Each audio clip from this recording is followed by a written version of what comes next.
Assalamualaikum warahmatullahi wabarakatuh. Perkenalkan, saya Alfia Roza, mahasiswa PPG Angkatan ketiga tahun 2020 dari Universitas Sanata Dharma. Kali ini saya akan mempersembahkan praktek video pembelajaran daring dengan menggunakan metode PBL. Ada dua kegiatan besar di sini, yaitu kegiatan asinkronus dan kegiatan sinkronus. Kegiatan asinkronus saya lakukan dengan membagikan materi pembelajaran berupa PowerPoint dan lembar kerja peserta didik. Sedangkan kegiatan sinkronus saya lakukan dengan melaksanakan pertemuan pembelajaran dengan menggunakan Google Meet. Berikut langkah-langkah pembelajarannya.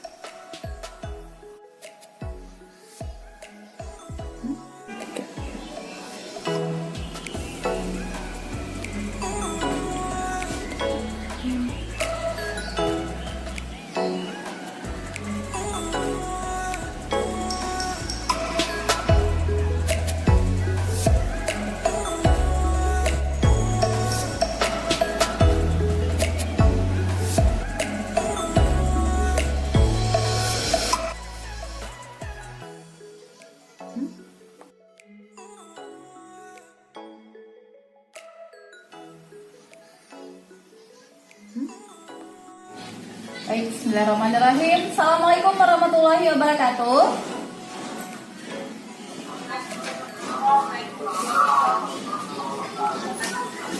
Apa kabar kalian semuanya? Sehat ya? Oke. Apakah suara ibu terdengar?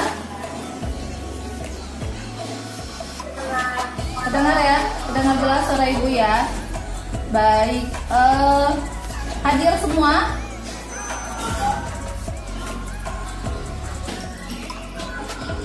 Link absen dulu ya. Silakan kalian isi dulu.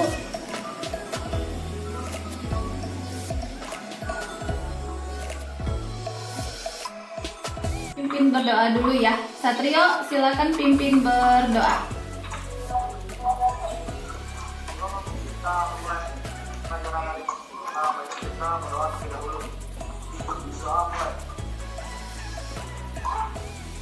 Membahas mengenai kedatangan bangsa Eropa ke Indonesia.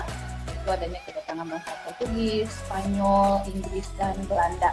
Nah, terutama penjajahan kolonial Belanda ya, yang membawa penderitaan yang cukup panjang bagi bangsa Indonesia, sehingga nanti muncul perlawanan seperti perlawanan Tunku Imam Bonjol, kemudian Pangeran Diponegoro, kemudian Perang Aceh, ada Cut Nyak dan Tengku Umar, kemudian Perang Singamangaraja gitu ya. Nah, namun karena di Eropa ada perubahan politik, maka di Indonesia diterapkanlah politik etis. Intinya ada program transmigrasi, irigasi, dan edukasi. Nah, dengan adanya edukasi ini, maka lahirlah organisasi pergerakan nasional. Organisasi pergerakan nasional, ada yang tahu apa saja organisasi pergerakan nasional? Oke, apa lagi? Ya? Bagus, apa lagi? Perhimpunan Indonesia, mantap. Apa lagi? PKI, bagus. Apa lagi? Nah, mengenai tujuan pembelajaran melalui studi literasi dan pengamatan, Ibu harapkan kalian mampu menganalisis, menyimpulkan, dan menyajikan lahirnya organisasi pergerakan nasional hingga Sumpah Pemuda dengan tepat ya. Nah, organisasi pergerakan nasional yang pertama itu pada masa awal pergerakan sekali, yaitu adanya Budi Utomo. Nah, Budi Utomo ini didirikan oleh Dr. Wahidin Sudirohusodo pada tanggal 20 Mei 1908. Nah, awalnya bertujuan hanya untuk memberikan beasiswa kepada mahasiswa kedokteran pribumi yang mengalami masalah biaya.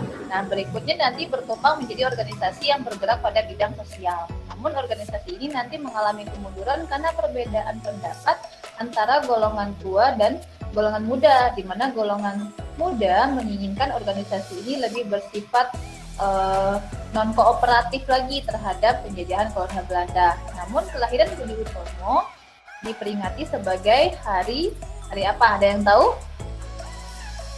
Hari apa? 20 Mei. Hari Kebangkitan Nasional. Bagus, Hari Kebangkitan Nasional. Oke. Nah, silakan diperhatikan video ini ya. Dapat belajar dengan pendidikan untuk mereka yang kurang mampu. Dana pendidikan tersebut disebut dengan. Nah, sebelumnya Ibu sudah share ya LKPD di grup WA. Nah, silahkan dibuka LKPD itu, kemudian diikuti langkah-langkahnya. Silakan kalian isi, kemudian perhatikan yang nomor 2, ada kegiatan kelompok di situ. Sebelumnya kita sudah bagi jadi 5 kelompok ya, udah punya kelompok masing-masing, udah punya grupnya ya. Nah, silahkan kalian berdiskusi di kelompok WA masing-masing mengenai materi yang sudah Ibu bagi. Dan beberapa menit kemudian perwakilan kelompok silahkan mempresentasikan hasil kelompoknya.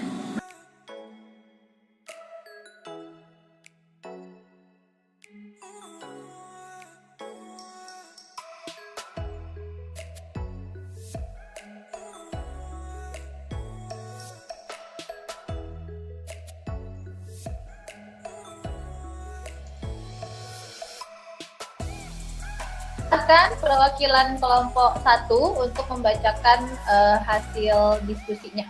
Tujuan berdirinya Budi Utomo itu awalnya untuk membantu beasiswa kepada mahasiswa kedokteran pribumi yang mengalami kendala biaya, mengalami kemunduran Budi Utomo sendiri.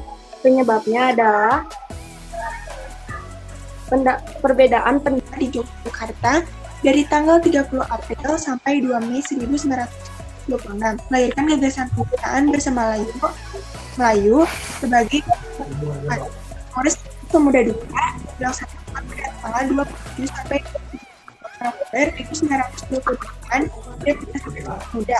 Lagu Indonesia Raya dikumandangkan bendera merah putih. Oke, baik. Terima kasih Vio atas presentasinya mengenai Sumpah Pemuda. Jadi, Sampai di sini ada yang mau ditanyakan? Saya mau tanya tentang Sumpah Pemuda. Ya, silakan Vio. Apakah Sumpah Pemuda itu dilakukan oleh pemuda daerah? Oke. Boleh langsung jawab ya, Vio. Nah, jadi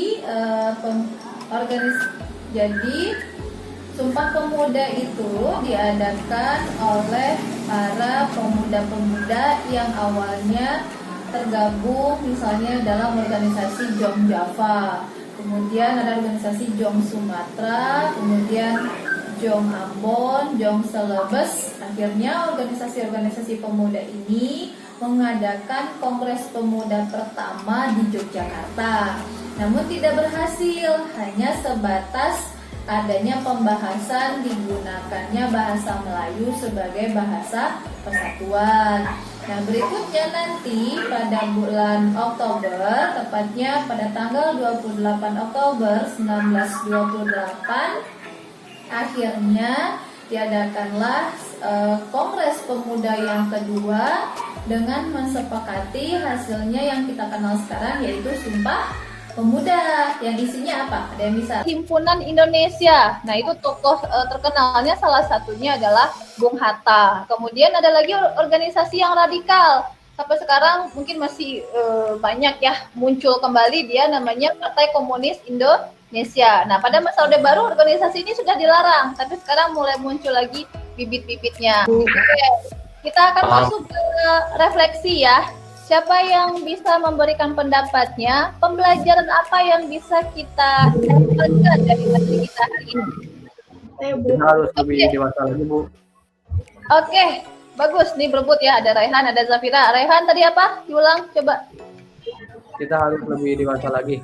Kita harus bisa lebih dewasa lagi. Dari pemuda tahun 1908 mereka sudah memikirkan bangsa ya. Nah, masa pemuda sekarang harus bisa memikirkan dirinya sendiri terlebih dahulu ya. Bagus, Rehan. Kalau Zafira? Sebagai generasi milenial, kita harus lebih baik dalam mengisi kemerdekaan, misalnya dengan belajar yang rajin dan berprestasi. Oke, bagus ya. Wah, ini refleksi kalian udah luar biasa ya. Jadi kita yang hidup di abad sekarang ini yang dimudahkan dengan teknologi sudah merdeka pula gitu ya. Nah, tugas kita sebagai anak muda adalah mengisi kemerdekaan.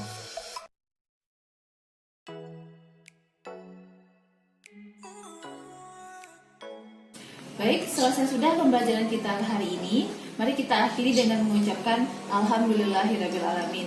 Ibu Sudahi, Assalamualaikum warahmatullahi wabarakatuh. Wikrama, Untuk Indonesia. Historia. Bisa, bisa.